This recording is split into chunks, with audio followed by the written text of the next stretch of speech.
deciding on a property tax increase. We have a closer look at the current proposal before tomorrow's vote. And a South Carolina prosecutor announces his run for the state's attorney general position. We'll have more about him as your news at 10 starts now. Live from Television Park, this is WJBF News Channel 6 at 10 on MeTV. Good evening, everyone. I'm Dee Griffin. Thanks so much for joining us. Coverage you can count on begins with a proposal that would increase your taxes in Augusta, taking center stage at Tuesday's commission meeting. But the tax talk is taking a shift of direction. George Escala has the story. Augusta leaders with a decision to make. Does a tax increase add up? We've got to look at those numbers. Numbers don't lie.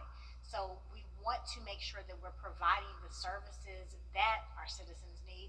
What Augusta needs is to make up a nearly $11 million budget shortfall. This has the administrator offering a tax increase of $90 on the average priced home.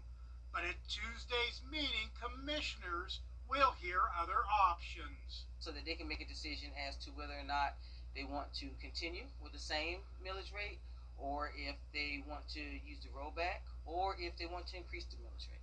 Taxpayers we talk to don't want an increase, especially after commissioners approved increases in trash service and street light fees. We don't need anything to go up. It's very hard for everybody.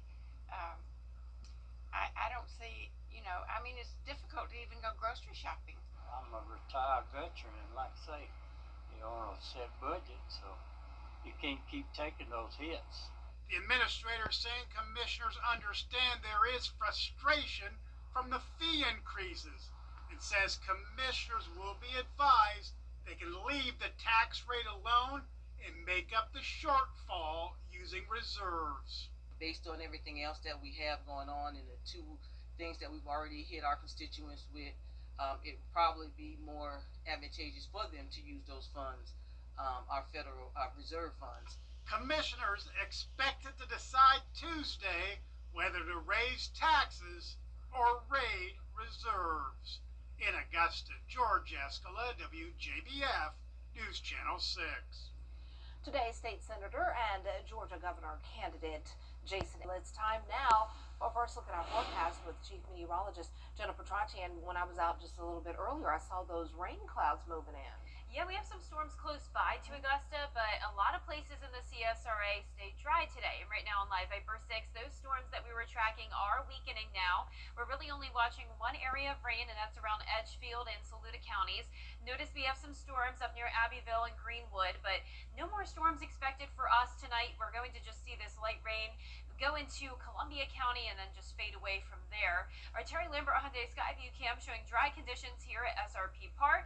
And as for our almanac, we did not pick up on any rain in Augusta today, and temperatures were right on track with average. A low of 71 and a high of 93. Just a typical summertime day, and right now those temperatures are in the upper 70s through low 80s. Augusta's right at 80, 77 in Aiken, Lincolnton at 81, and 79 in Gibson. Now those winds are very light, especially in our Georgia counties. A little bit higher up towards the northeast where we're seeing that rain. 10-mile-per-hour winds in McCormick, 8 in Edgefield. But overall, a pretty nice night. Tomorrow morning, winds will be calm with temperatures getting down to around 74. And looking ahead, rain chances are on the rise for tomorrow, up to 40%. So we'll see a little bit more coverage, then going down in coverage on Wednesday, 20% chance, and then back up again on Thursday. So I'll have more details on the rain that we'll be seeing coming up, but back to you, Dee. All right, thanks so much. We'll see you in a few minutes. Well, the Richmond County Sheriff's Office needs your help finding a missing teenager. Deputies say 16-year-old Michael Houston was last seen today at 7 this morning on Stevens Creek Road. He was wearing all black clothing and may be in the Lake Olmsted area. Anyone with information on his location should contact local law enforcement. In Columbia County, the Sheriff's Office is asking for help in finding a missing South Carolina mother. 36-year-old Samantha Williams was last seen leaving the Publix at Riverwood Town Center this afternoon. Williams' daughter, who was with her before she disappeared, told police her mother told her she was going to get ice cream and to stay put because she would be right back, but Williams never returned. Williams' car was later located in the parking lot. Investigators report she was caught on camera at Fury's Ferry and Evans to Lock Road, believing She entered the vehicle you see on your screen. Now, if anyone has any information on Williams's whereabouts, please contact law enforcement. South Carolina Congressman Joe Wilson kicks off. We'll be tracking some rain this week along with a cool down. High temperatures will be falling into the 80s. And of course, we are tracking Hurricane Erin. I'll have all the details when we return. Get the best insurance rate for your home or auto at Caps Insurance Agency. Come by or call us. Get covered with Caps today. I was in a motorcycle accident and I broke my leg. They wouldn't even do surgery on me for 2 months until the swelling went down. I still had to pay bills. That's what I was worried about. So I just got on the phone and I called Austin Jackson. They were very good, professional. The settlement that I received was life-changing. All my bills are paid and I'm doing well. Get Austin Jackson, the Augusta guy. Hurricane Katrina.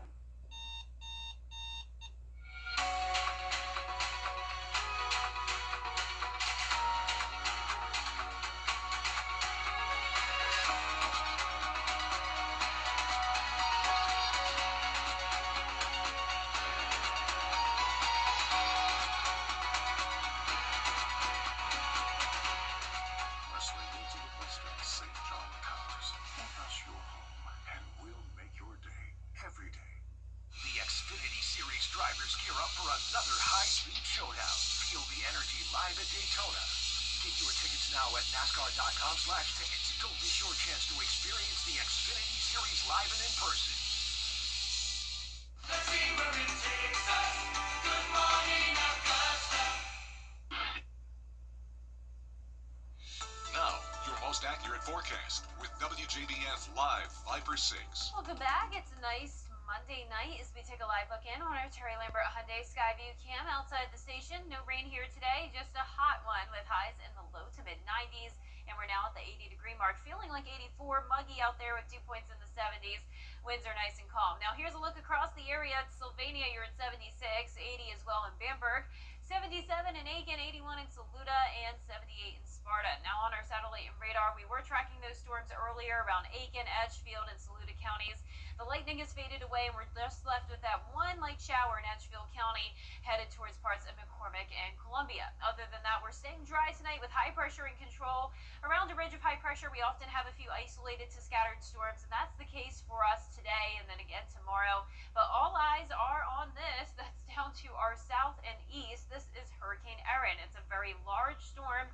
It's growing in size, and the intensity has been there all weekend long. It became a Category 5 very rapidly on Saturday morning, then went down to a 3, now is back to a 4. Winds are at 130 miles per hour. There's the Turk and Caicos Islands, and this is just to the east of the Bahamas and headed in between Bermuda and North Carolina, which is great news for both the East Coast and Bermuda. Now, of course, there will still be some impacts here, especially across North Carolina. Tropical storm force winds and flooding possible along the coastline there, because notice the storm is going to be very close by and it has a very large wind field. But for us down here in Georgia and South Carolina, and especially inland, we are going to be A-OK. It'll be a little bit breezy on Wednesday, and we're talking winds just up to around 15 miles per hour. Not bad at all.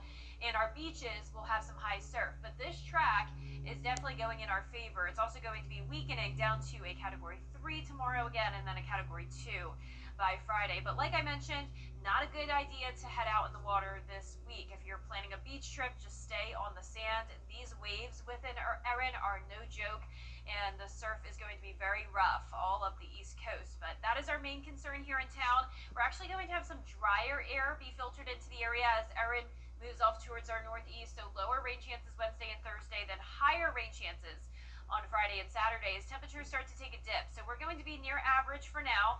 Then we're going back down into the mid-80s. It has just been pretty cool, relatively speaking, for the month of August here in the CSRA. And you can see on our futurecast tomorrow we'll have a dry start. Winds will start to come in from the northeast, so that's bringing in the drier air, but we'll still have some scattered storms tomorrow.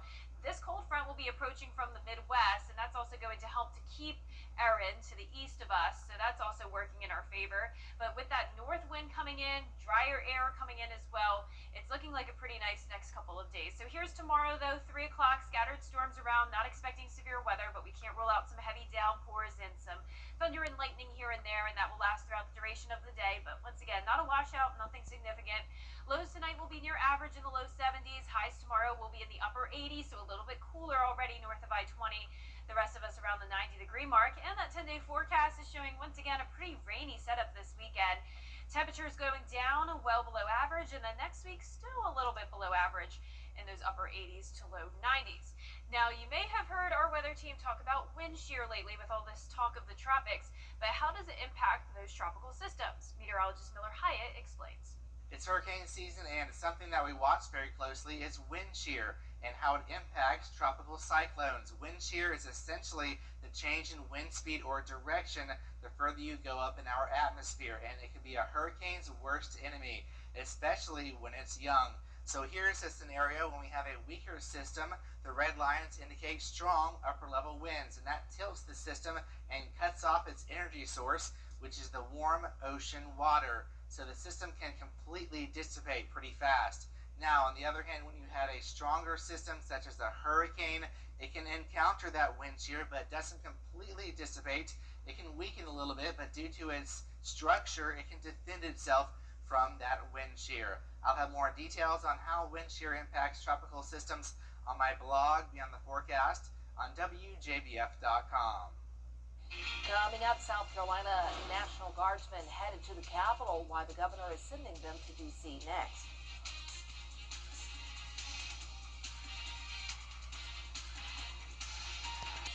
Up next, the West Side athlete had such a good game Friday night, he's got college recruiters calling him Superman. We'll tell you who he is and what he did up next in sports. WJBF 6.3. Now, WJBF sports coverage you can count on. Well, it was a superhero kind of effort for one West Side Patriots football player, so much so he had college coaches from Reinhardt University pasting his head on a picture of Superman's body.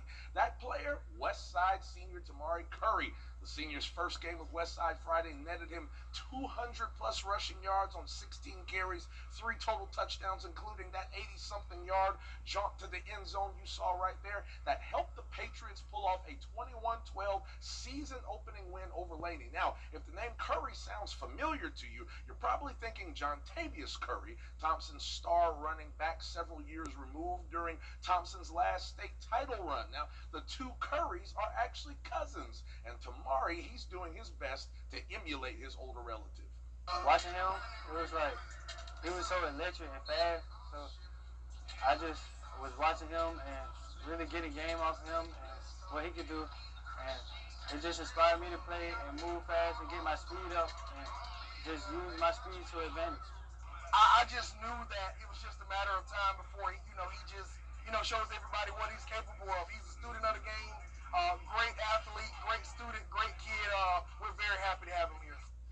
Now, as far as West Side as a team, it just took 1 week to get first-year head coach Cedric Mason his first win at the helm of the program. That 21-12 win against Richmond County rival Laney was the second straight Patriots win over the Wildcats and the 5th in the last 7 matchups between the two schools. But more than just a win, this victory provided a shot of early season confidence for this Mason's team, first team, the kind of confidence that you can build on throughout a long football season. Because it's just, we set the foundation. The foundation is you do all the small things right in the scoreboard and everything else will take care of itself. So that's just us, taking part in the process and then getting the prize at the end. It's a small step toward where we want to go. It's like building that foundation. Each week we'll build further and further up. So, that's how we keep them grounded. Now, West Side is back in action Friday at Glen Hills at 7:30 p.m. Going to try and make it 2-0. Now, welcome home, Augusta Green Jackets. What's the prize for a 6-game series sweep of Kannapolis and 8 straight wins? The Jackets get to come back to SRP and work on number 9 in front of the home crowd.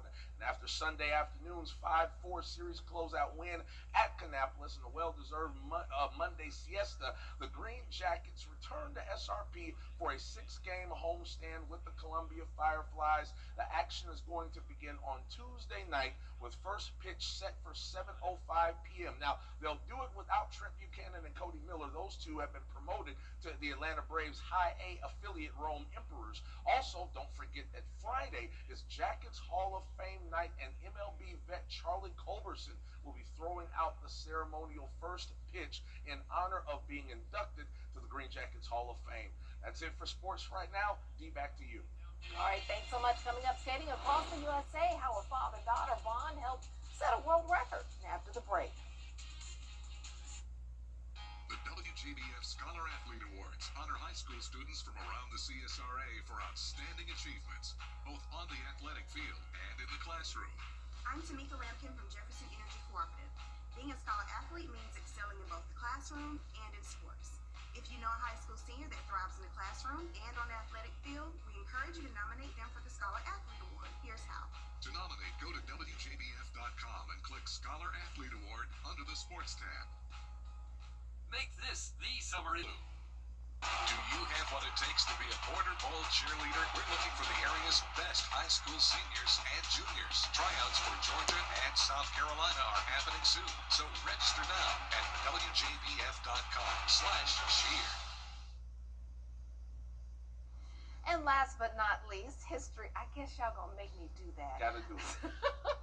History nearly 4 months in the making in Virginia Beach as a 29-year-old became the first woman to skateboard across the USA. It's part of a promise she made to her stepfather before he died. Danny New has the story. A record-breaking journey ending the same way it started, just 3,000 miles away. There's times it's so hard. Oh my God, I've cried so many times. I'm just a girl. I'm just a girl. Brooke Johnson speaking with our station in Virginia Beach over the weekend. Oh my God! Moments after becoming the first woman to ever skateboard across the United States. Hundreds were there to celebrate with her. Was it what you thought when you got to the finish line? No, I thought 5 people were going to be there. I spoke with Brooke last night, finally getting some well-deserved R&R about 4 months after she started her journey. We are heading out on the road officially. The ride began at the waters of California's Santa Monica Beach. This is for Roger and everyone who has a spinal cord injury. You just heard Brooke mention Roger, her stepfather, who passed away last year after suffering a spinal cord injury. In the 3.5 weeks between his accidental fall and his death, Roger was the one who told Brooke she should skate across the country and push him in his wheelchair across the finish line. And I was like, Roger, it's a really big country. And he looked at me and he goes, well, you could do it. After he died, Brooke decided to fulfill her promise while also raising $50,000 for spinal cord research. I've had a really hard day today.